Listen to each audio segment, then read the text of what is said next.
Espresso is a small drink with a big journey. In this masterclass video, I will cover knowledge, tools, techniques, troubleshooting, and even more. Whether you are a home barista dialing in your daily ritual or you are a pro looking to tighten up your pack prep, you are in the right place. We are going deep into everything you need to know to pull the perfect shot at home. Gear, workflow, recipes, grind size, channeling, cleaning, and more. It's a full guide for anyone who wants to understand espresso like a true barista with more than 20 years of experience.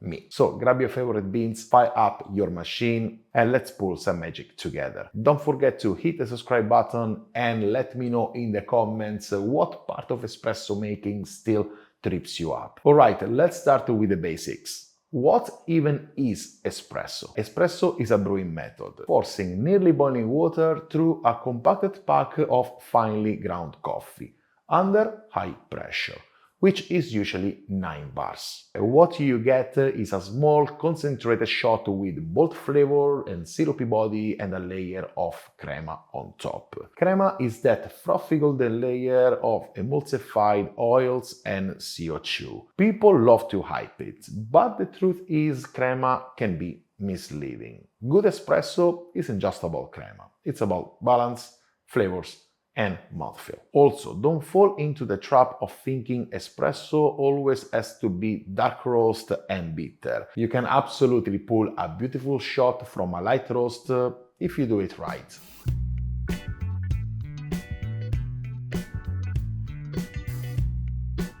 Now let's talk about what you actually need to get started. Let's talk gear, and this is where a lot of people get overwhelmed, but don't worry, we are keeping it simple and real. First up, the espresso machine. It can be electric or even manual. You don't need the fanciest gear on the market, but you need a machine that can hit at least 9 bars of pressure. That's a standard even for commercial grade machines. Next one, and the most important, the grinder. Espresso demands precision, and a good burr grinder is non-negotiable. Burrs is equal consistency, blade grinders equal chaos. And chaos does not make good espresso. For me, like for many coffee professionals, investing in a good grinder is a priority. Then there is the portafilter and the basket. Depending on the machine, they can come in different sizes. The most common portafilter size is 58 mm of diameter, the one you usually find in commercial espresso machines. In other machines, mainly for home users, you can have a portafilter of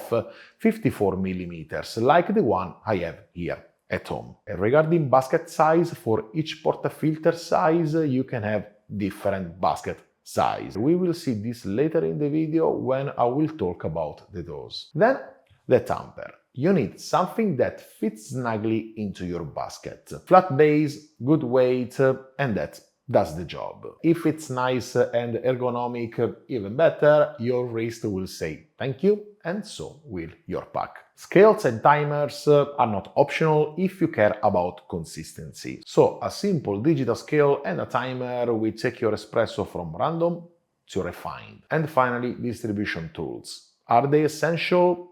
No. Are they helpful? Absolutely. Things like WDT tools and leveling devices can help you reduce channeling and give you a better extraction. But honestly, even a good palm tap and some focus can go a long way. So gather your tools, dust off your tamper, and let's move on to the recipe, the espresso blueprint that brings it all together. Dose is the amount of ground coffee you put into the basket. Now, this is where those basket sizes we talked about earlier really come into play. Every basket has a sweet spot, a dose range where it performs best. For example, a standard 18 grams basket is designed to hold, well, 18 grams of ground coffee. But this also depends on the kind of coffee you're brewing, but we will see this in a bit. Some baskets are more forgiving and allow a gram or so more or less, but going too far off will mess with your extraction. If the level of the grounds is too high, the coffee pack will touch the shower screen, and that will lead to a bad water dispensing because it needs a little gap in between coffee and shower screen for the water to flow uniformly. If the level of the coffee is too low, the coffee pack might not create the right resistance to the water pressure, and you can have a fast, inconsistent flow.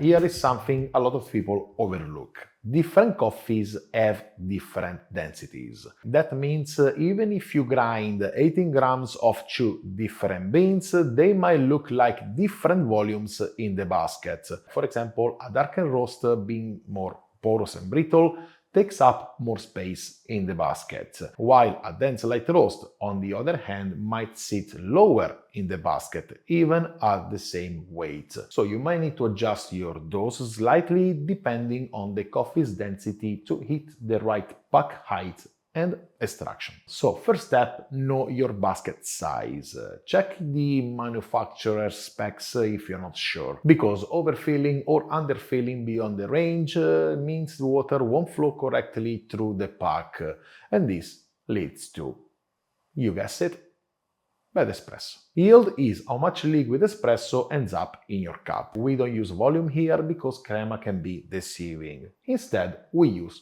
weight. If you're dosing 18 grams of coffee, you typically want about 36 grams of liquid espresso in your cup, and that is the 1:2 ratio, which is the most common ratio in espresso, and it's a great starting point.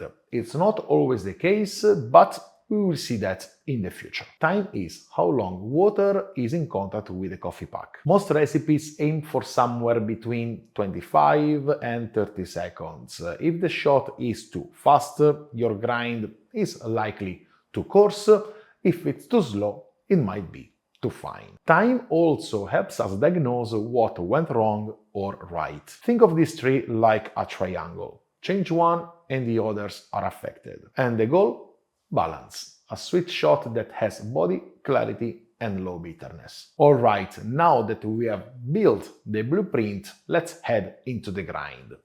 Literally. Grind size is the most underestimated, overfeared variable in espresso, but once you get it, it's like a superpower. Let's start with what we are aiming for.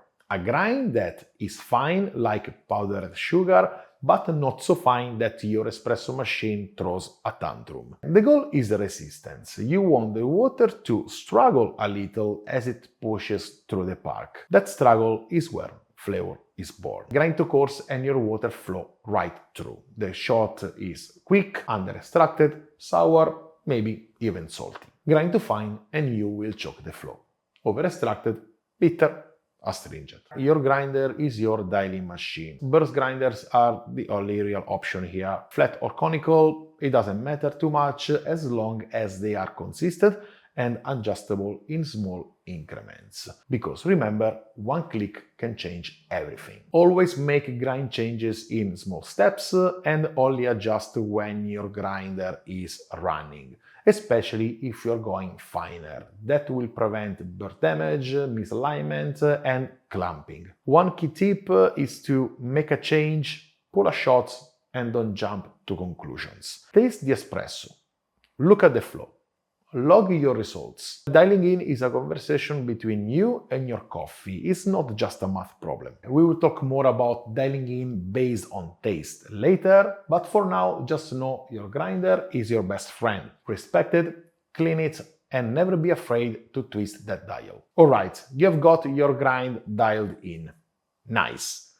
Now let's talk about what happens between grinding and pulling the shot. The pack prep. This part is massive when it comes to shot consistency, and it's where a lot of people mess up. Distribution and tamping are about setting your coffee up for success before the water even touches it. Once you have your coffee dose in the basket, you need to distribute the coffee grinds evenly. When distributing, the aim is for a perfectly homogeneous and flat mass of coffee grinds. No air pockets, divots, cracks, or mounds. There are two kinds of distributions you need to consider.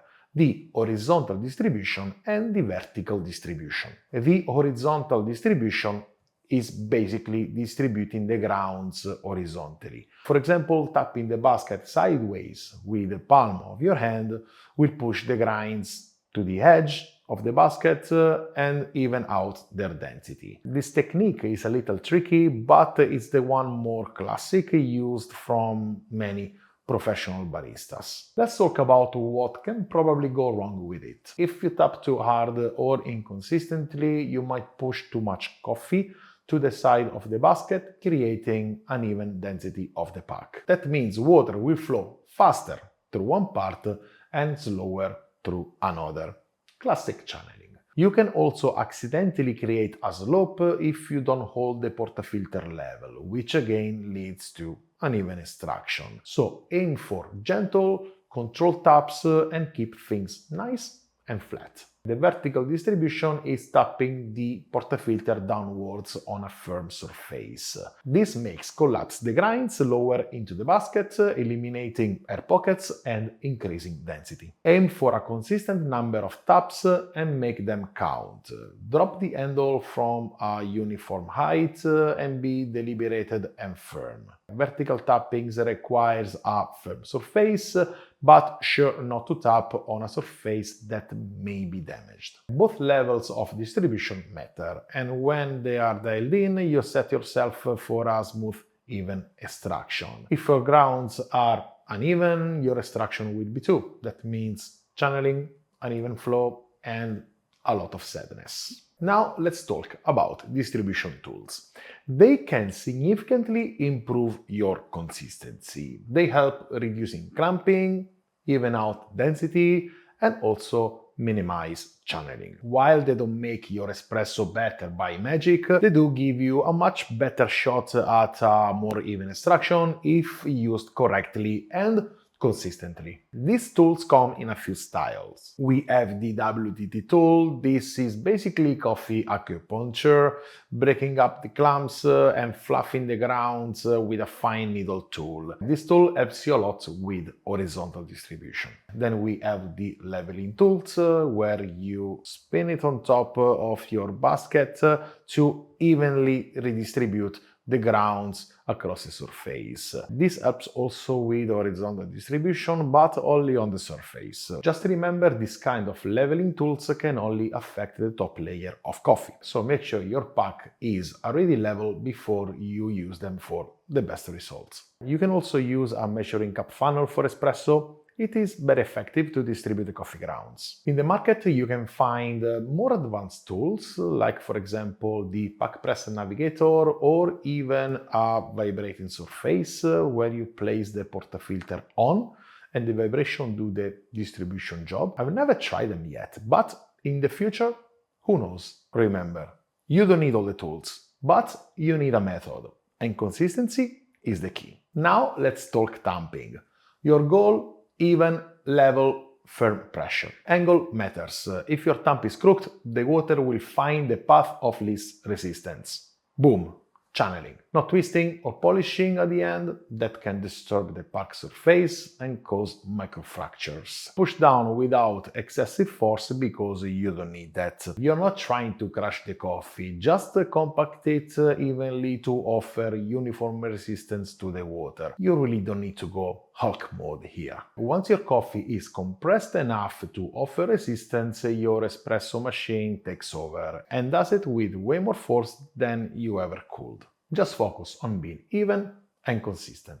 Your machine got the muscle. And if you want an extra layer of consistency, you can try self-leveling tamper. I really recommend them. What's clever about them is that the outer ring of the tamper rests on the rim of your portafilter, which keeps the base perfectly level as you tamp. Many of these tampers also have an internal spring that regulates the amount of force applied, giving you consistent pressure every time without needing to think about it. Super helpful if you're working on repeatable pack prep. My suggestion when tamping with a self-leveling tamper is to gently hold and apply slightly pressure on the outer ring as it rests on the rim of the basket. This helps ensure it stays perfectly level throughout the tamping motion. And finally, always clean the rim of your basket before inserting the portafilter. Stray grinds can throw off the gasket and ruin your shot. This is the moment we have been working toward. Everything leads to this: pulling the actual shot. Flush the group head for a second or two to clear out any old water and stabilize the temperature. Once that's done, lock your portafilter into the group head firmly but gently. Avoid knocking it on the group head to avoid pack cracks. Insert your portafilter and immediately start the shot. Keep an eye on the flow. It should start as a slow drip, then turn into a steady stream that looks like warm honey.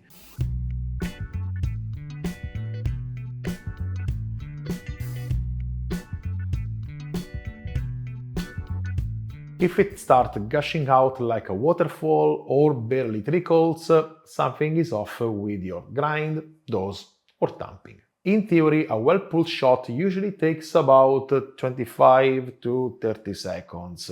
That depends on your recipe, the roast level, and the kind of coffee you're brewing. Look for a smooth transition in color, from dark syrup to a golden stream, and use your scale to stop the shot at your target yield. Watch the crema. It's not everything, but it gives you clues. A thin pale crema might mean under extraction, while a bubbly one with different colors on top can mean over extraction. And then, boom! You've got espresso. Always give your espresso a gentle stir to homogenize the layers before drinking it. And then smell it, sip it, and enjoy it. Now let's talk about the nemesis of every espresso shot: channeling.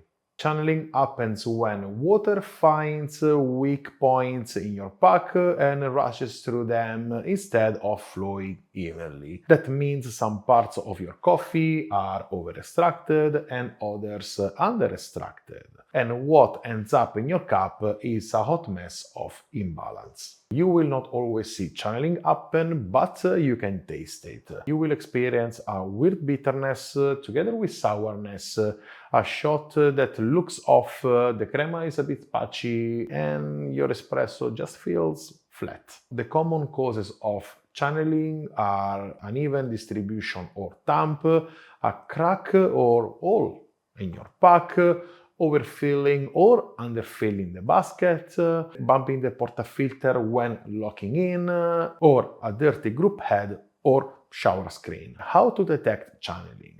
If you have a portafilter with the spouts, you will notice an uneven flow from them. If you're using a naked portafilter, you can notice jetting water streams from one side or even from more sides of the basket. Also, you can notice it from the crema that breaks up too quickly. How to fix it? First of all, take your pack prep seriously. Nail your distribution and tamp. Use a WDT tool if your grounds are clumpy to help distribute the density throughout the coffee pack. Tamp level. Always check your basket size and dose range. Don't knock the portafilter when inserting it, and clean your machine regularly. Channeling will not always ruin your shot, but if you are chasing consistency and quality, it's the first thing to master and the last thing to ignore. Let's be real, without heat and pressure, espresso wouldn't be espresso. These two invisible forces are working hard behind the scenes to make sure your shot tastes like magic and not like sad, hot bean water. Let's start with the heat. Espresso needs water that's hot but not too hot. The sweet spot is usually between 90 degrees and 95 degrees Celsius. Go too cool and your shot will be sour and under-extracted. Go too hot and your shot will bring out bitterness and harshness. Most diesel machines regulate temperature automatically, but home machines can fluctuate. If your machine lets you control the temperature, that's a big win. Start around 93 degrees Celsius and adjust based on your roast level. For light roast, bump it up. For darker roast, lower it a bit. Preheating matters too. Flush your group head before each shot to stabilize the temperature and let your machine warm up if it's been off. Now on to pressure. Espresso is defined by its pressure, about 9 bars as we said. That's the force pushing water through the dense pack. But here is something that most baristas don't realize. Your machine doesn't just create 9 bars out of nowhere. The pump pushes the water through the system, but the coffee pack is what provides the resistance. That balance between flow and resistance is what allows the machine to reach and maintain those 9 bars. If the pack isn't dense enough, maybe from underdosing or a coarse grind, there is not enough resistance and the machine might never hit full pressure. If it's too dense or choked, pressure builds too much and your shot stalls. Most machines are preset to 9 bars, but some have OPV modes or adjustable pressure. It's very important to don't stress it unless your shots are wildly inconsistent. And also if you don't know how to manage pressure. Now let's talk about cleaning and maintenance. And let's be honest, cleaning isn't funny, but dirty gear is one of the top reasons home espresso goes sideways. If you're investing time, money and beans into your shots, you have to keep your equipment clean. First thing first, use different clothes for different tasks. Seriously,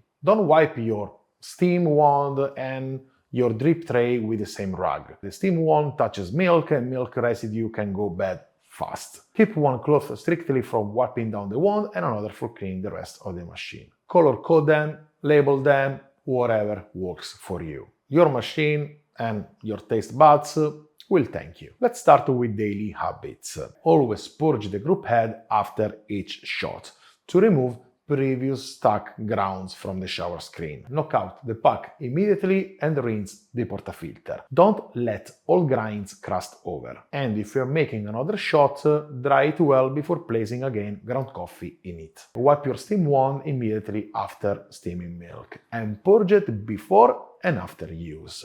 Don't let the milk residue dry on it. At the end of the day or before turning it off, flush the group head and run clean water through the machine to remove any dirty water from the system. Then weekly backflush your machine using water and detergent if your machine allows it. Always check the user manual of your machine, and this is very important. If you're a barista and you work in a cafe, you already know you should do this every single day. Soak the portafilter, baskets and shower screen in warm water with espresso cleaner. And then use a group head brush gently to scrub the gasket and the group head area. Regarding grinder maintenance, I suggest weekly, bi-weekly or even monthly, depending on how much coffee you are grinding, to brush the burrs and the chute. Okay, you can even deep clean it with a grinder cleaner once in a while if you want, and of course if you have them, if you want to buy them, it's up to you. If your grinder has a hopper and a lid, don't forget to wipe them down with a dry cloth. You can even use a hopper cleaner, and this is important actually. And this matters because all the oils and coffee residue go rancid and they can mess up the flavor of your coffee. So a squeaky clean machine gives you clean tasting and consistent espresso. Period. Taking care of your gear also makes it last longer. Think of it like a dental hygiene, but for your espresso setup. A little daily love saves you a lot of repairs and money down the road. Cleaning might not be the most exciting part of being a home barista, but it's absolutely one of the most important. Alright, so what happens when your espresso just doesn't taste right? Don't panic, we have all been there. This chapter is all about helping you troubleshoot the most common espresso problems so you can fix them fast and keep brewing like a boss. Problem: sour, under-extracted espresso. Possible causes: you grind too coarse, water passes through too fast without enough contact time. Shot time too short, that's a similar issue. Water doesn't extract enough soluble compounds. Water temperature is too low, this limits extraction efficiency and flavor development. Or not enough dose, so not enough resistance for water, leading to a weak brew. How to fix this? Try a finer grind size and see how the shot time changes. Aim for 25 to 30 seconds for at least a 1 to 2 coffee-water ratio, but that also depends on your coffee. Make sure your machine is fully preheated, so don't rush the warm-up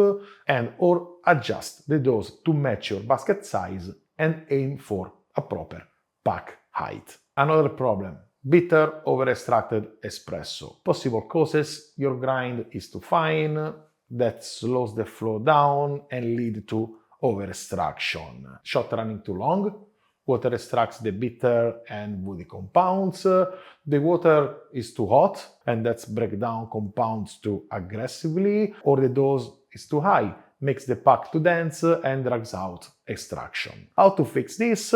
Coarsen your grind size slightly and test again. If your machine has temperature control, try lowering by a degree or two and or consider dialing down the dose within your basket sweet spot. Another problem: thin, watery espresso with no crema. Possible causes are old or stale coffee beans, they lose CO2 and oils that create crema. The coffee is ground too coarse or underdose, causes fast flow and weak structure, or channeling due to poor pack prep, so the water bypasses parts of the coffee. How to fix this problem? First of all, always use good quality fresh beans, ideally within 2 to 4 weeks of roasting. Adjust grinding, probably going finer, and improve your prep. WDT, level temp, and consistent pressure go a long way. The last problem: what if your espresso tastes off or just weird? The possible causes are dirty machines or grinder, so you're having old coffee oils that will bring rancid flavor in your cup. Another cause can be water quality. This is an important topic to extend in the future because bad tap water or bad water in general or skills in the machine can really mess up with the flavor of your coffee, even if you get the best grinder in the world and the best machine in the world and the best tamper in the world and the best coffee in the world. If the water is not right, you cannot do anything. And another cause can be that your beans are not stored properly, so they are exposed to light, air, and or moisture. You fix this problem with deep cleaning your machine, groupette, portafilter, grinder, baskets, everything. Use filtered water to brew your coffee and descale the machine if you haven't in a while. And finally, store your beans in a airtight, light-proof container. And of course, away from heat. One important thing that you need to understand is that troubleshooting isn't failure, but it's learning. Every mistake gets you closer to understanding your machine, your beans, and your palate. Keep tasting, keep adjusting, and trust yourself. But really, this is just the beginning, because now you've got the knowledge, the tools, and the muscle memory. All that's left is to keep practicing, keep testing, and keep brewing better every day. Okay, now that you have mastered the fundamentals, let's sprinkle in a few bonus tips, those small things that can make a big difference once you have got the basics down. First, don't chase perfection, chase consistency. It's easy to obsess over the perfect shot, but what really matters is being able to repeat a good one. Consistency builds confidence. And that's when the fun starts. Second, taste everything. Taste your shots, your under-extracted mess-ups, your over-extracted disasters. You will learn more from tasting than any graph or chart can teach you. Third, keep a log. Write down your doses, yields, times, and taste notes. It might feel nerdy, I know, but it will help you learn your setup faster and dial in way quicker. Fourth, get curious with beans. Don't just stuck with what you know. Try different origin, roast levels, and processing methods. Espresso is wild, and exploring is part of the magic. Fifth, clean as you go. It's not just about hygiene. A clean bar is a happy barista. Plus, you will actually want to make coffee more often if your space feels inviting. 6. Be patient.